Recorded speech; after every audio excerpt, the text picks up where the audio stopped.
Matt, thanks for coming back to the Holy Post, especially in a week that I'm sure has been incredibly busy and stressful for you and everyone else at World Relief. Let's begin by just explaining to everyone, what did President Trump order last week, his first week in office, regarding refugees?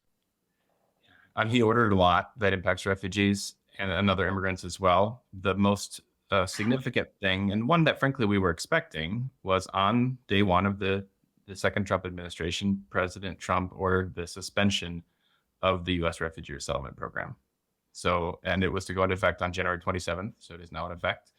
And it is to last at least 90 days. And then according to the order, at that point, the Secretary of Homeland Security, in consultation with the Secretary of State, are supposed to recommend to President Trump whether he should resume refugee resettlement. And how is that different from what he did in his first term? I would say that's actually very similar. That's what I thought. Yeah. In the first term, that got challenged in court, in part because it was a part of a broader executive order that had some less legally clear orders, but this time it was broken up. So I think that part will stand. I mean, I'd probably be personally pleased if there was a legal challenge to it, but I think the president has some pretty clear legal authority to reduce the number of refugees admitted to the United States.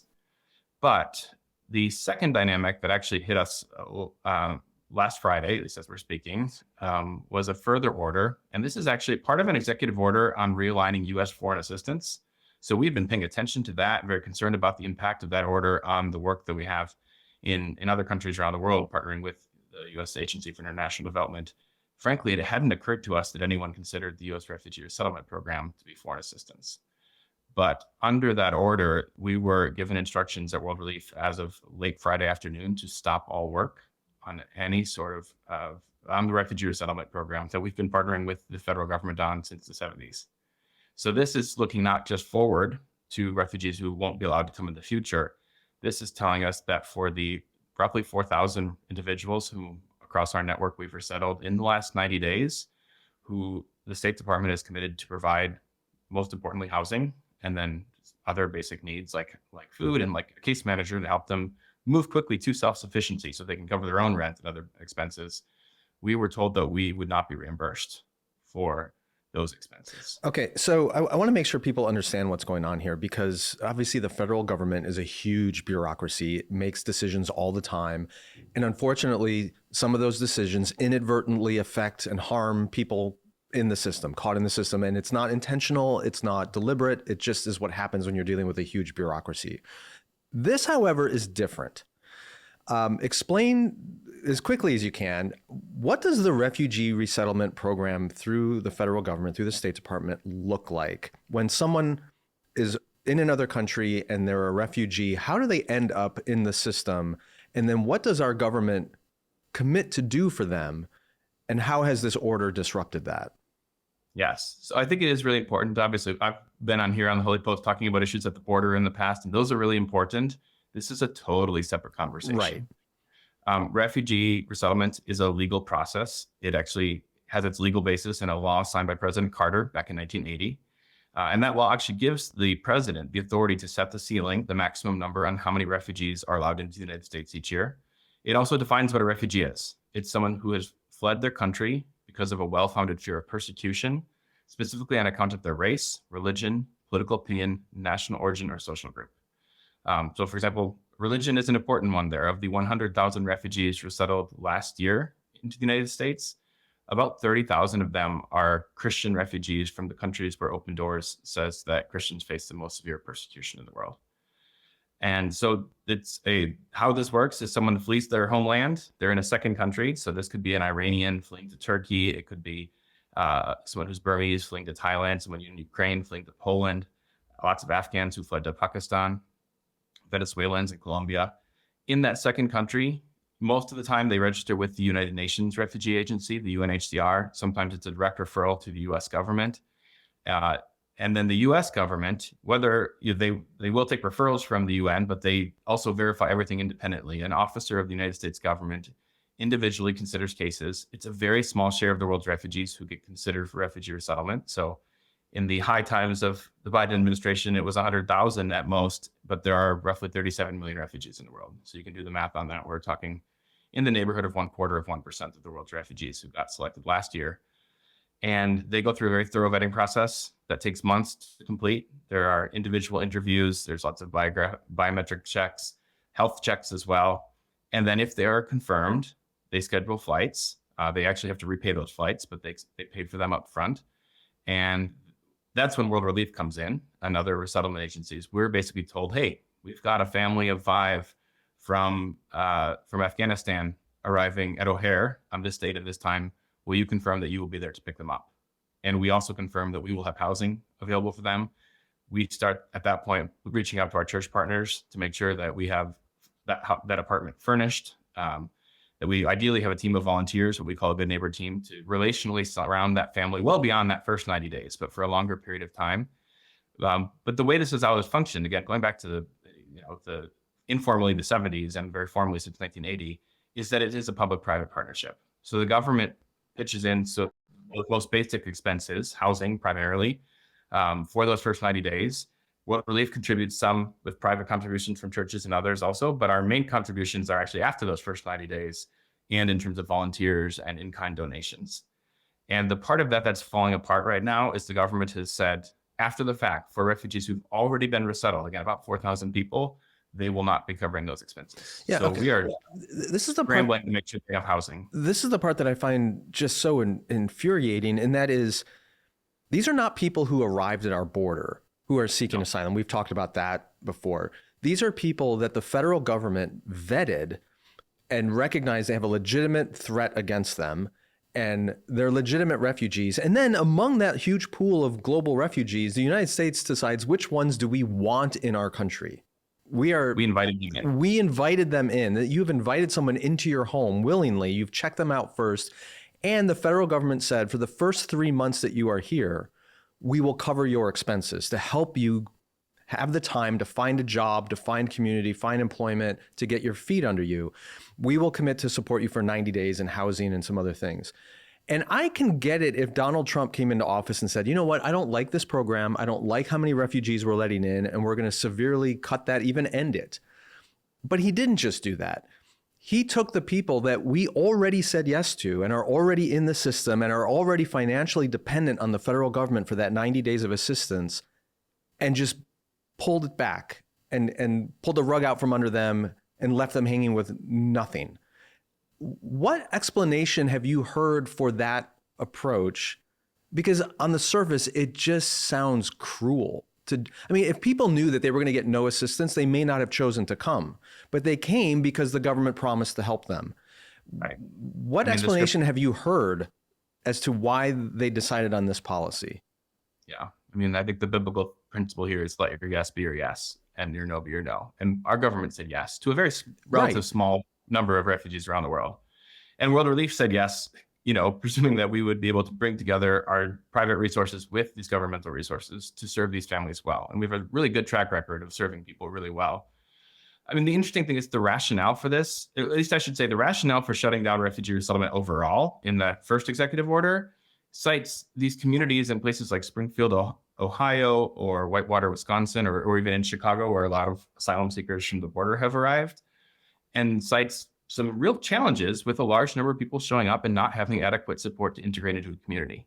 But the irony of that is none of those people came as refugees. Right. We did do our very best we could in Chicago, working with churches to care for asylum seekers, but we didn't have the resources to provide the very robust integration support and housing assistance that we can provide for a refugee, because the refugee resettlement system actually works really well.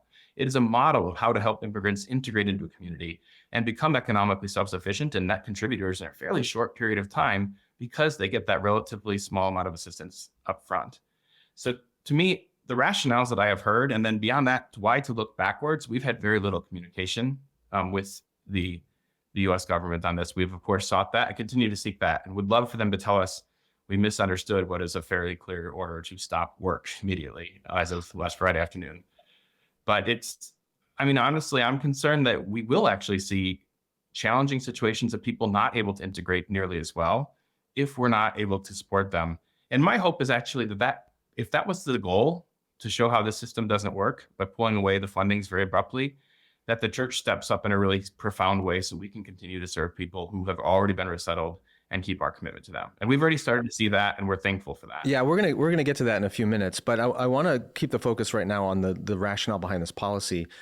There's been a lot of commentary out there on President Trump's ability to grasp complicated and nuanced policies. And I'm not going to go there, but I trust that there are people within his administration and certainly at the State Department who could have drafted an executive order that said something like, we're going to put an immediate halt to all new refugee resettlement and yet complete our commitment to those already resettled in the US. Or another example would be, we're going to stop all resettlement of refugees, but those who helped US military personnel in Afghanistan, for example, who are being threatened by the Taliban, we're going to make an exception for them because they were allies of the US in wartime, and we're not going to abandon them to our enemies. Like, it's not difficult to draft an executive order that addresses some of these nuanced situations. And the fact that they didn't isn't an oversight. It's not that they weren't capable of, or they didn't think about it. This had to be a deliberate choice. And it's hard to move beyond the idea that it isn't just cruelty. Or to your point, maybe they just want to undermine the whole system. So then they have rationale for later changing the whole system. It doesn't work. Look at what happened with those refugees that came in. And then third and final, like you mentioned this already, there's a dramatic difference between a refugee and an asylum seeker. And in some of the conversations I've seen online and even some of the news coverage of this, it's clear that there are newscasters, journalists, and certainly general public that don't get those nuances of the difference between an undocumented immigrant, an asylum seeker, and a refugee.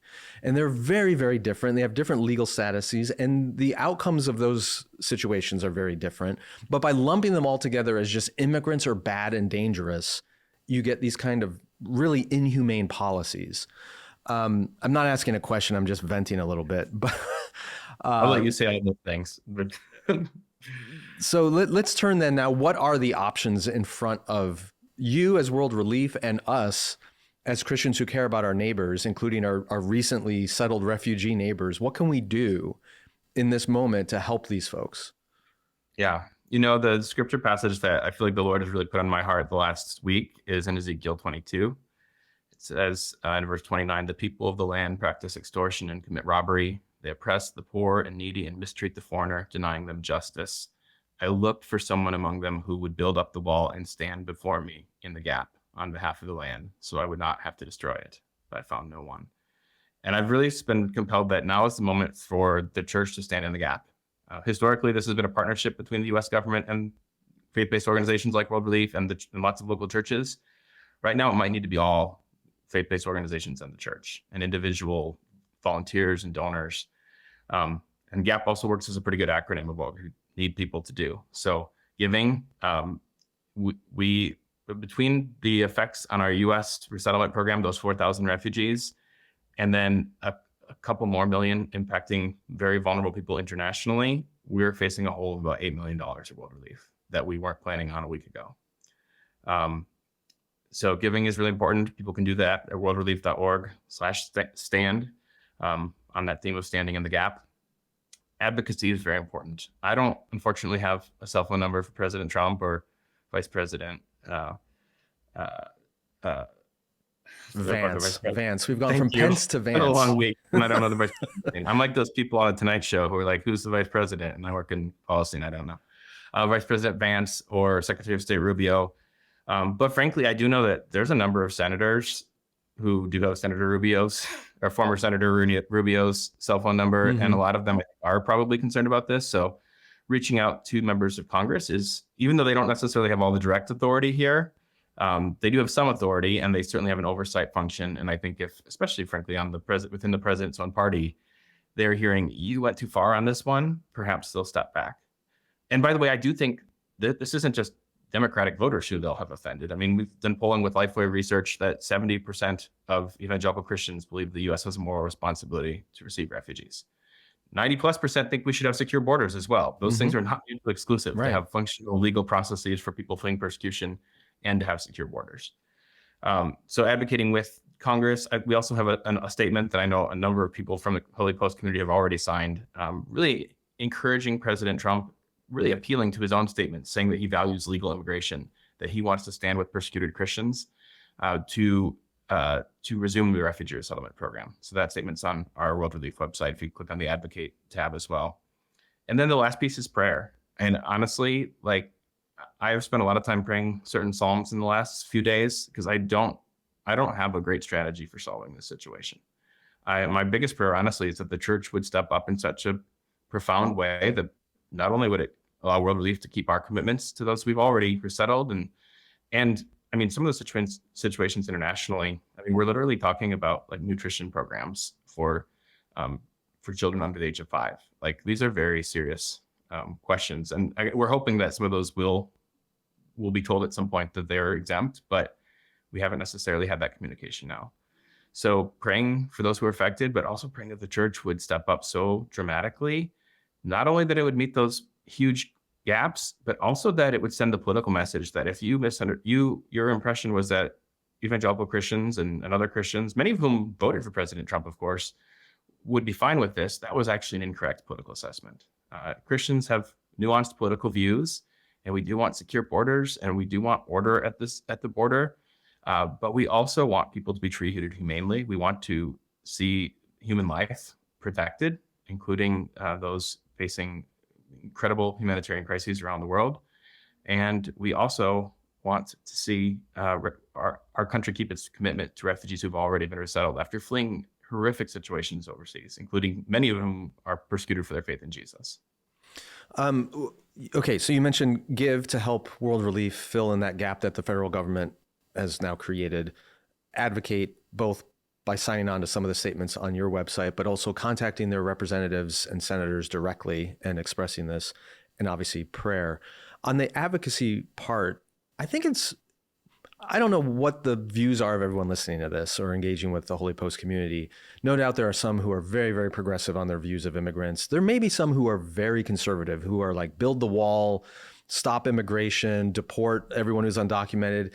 I want even those people to contact their senators and representatives about this refugee issue, because this is a completely different issue. These are people, again, who are fleeing persecution, who have been vetted, months and months and months of vetting from the federal government, who've been invited by Americans to this country, by the American government, and who we made a commitment to help, and now we've abandoned them. That's a very different situation than open borders and undocumented people coming in. And if you really do care about immigration reform, and maybe you're even somebody who thinks we should be inviting allowing far fewer immigrants into this country, then what you want is a humane, orderly, reliable system. And what this policy has done is broken promises that America made. It's now chaotic, and it's putting people in peril that, as you mentioned, many of whom are our sisters and brothers in Christ who are fleeing persecution. That is not what a strong, moral, righteous country does. And it's an embarrassment to those of us who really want to be proud of America. So even if you have disagreed with everything else I may have said over the years on this show about immigration, you shouldn't be against me or Matt or World Relief or millions of other Christians around the country on this one. Before we go, Matt, anything, I'm just thinking right now, you live in Aurora, close to me. I'm in Wheaton. We're all both in the Chicago area. For those who are listening, I know there's a lot of Holy Posters in this area. Anything tangible that we can do right here to help some of our immigrant communities or refugees that are being resettled in our immediate area?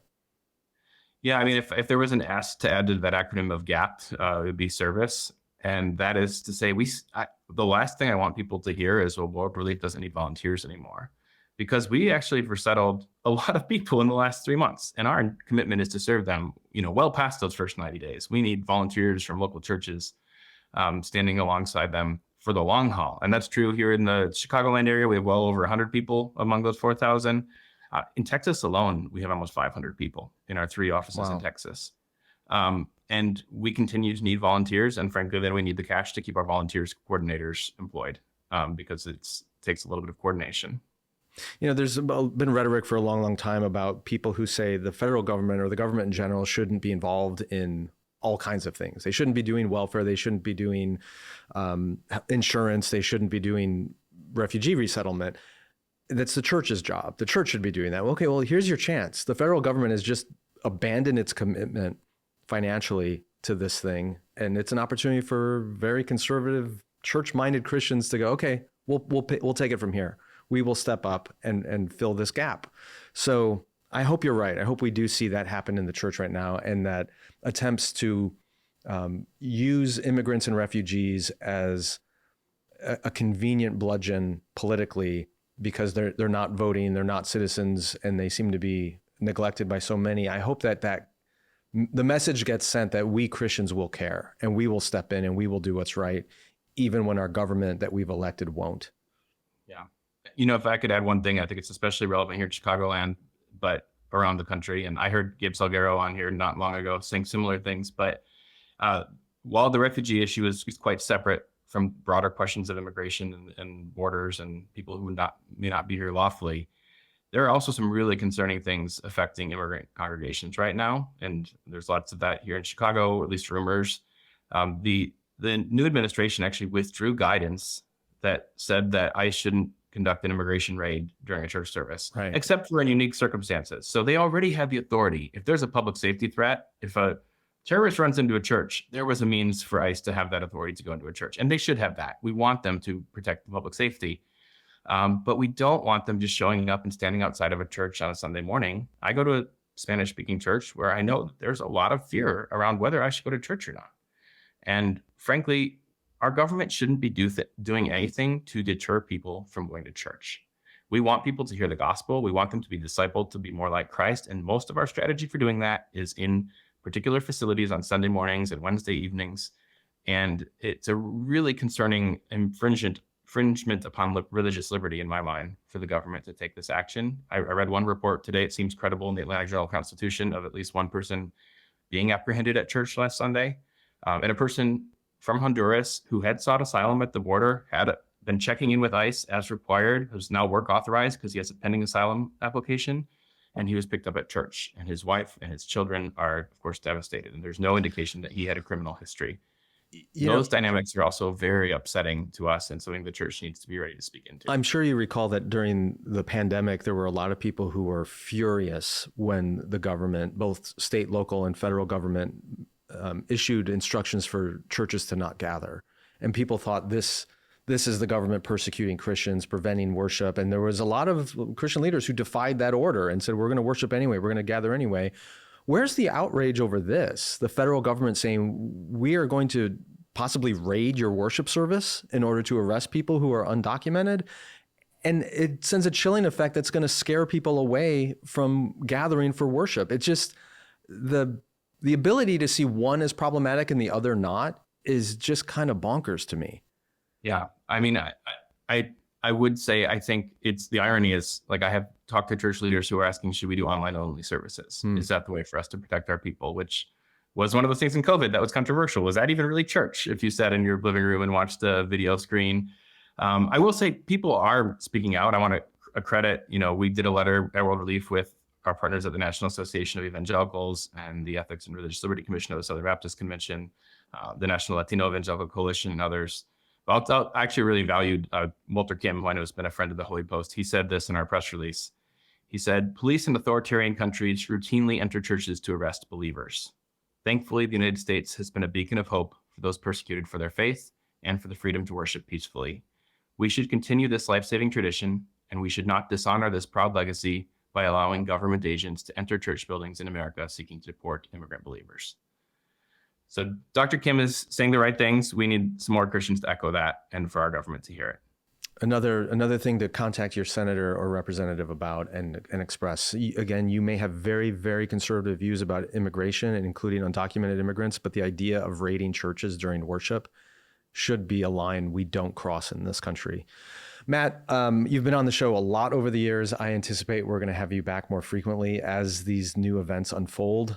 We don't have time today to get into all the different nuances, and we frankly don't know yet all of the things. We know what could happen. We don't know what will happen. But as things unfold, we'll have you back to keep us updated and to equip us to know how we can respond. But we'll put links in the show notes to everything that you mentioned, including where you can go to contribute to the work that World Relief is trying to do, and how to contact and sign on to some of those statements that are going to our representatives in Washington so they can know what we really think. Matt, thank you so much. Thank you, Skye. Thank you all, the Holy Post, for helping support us.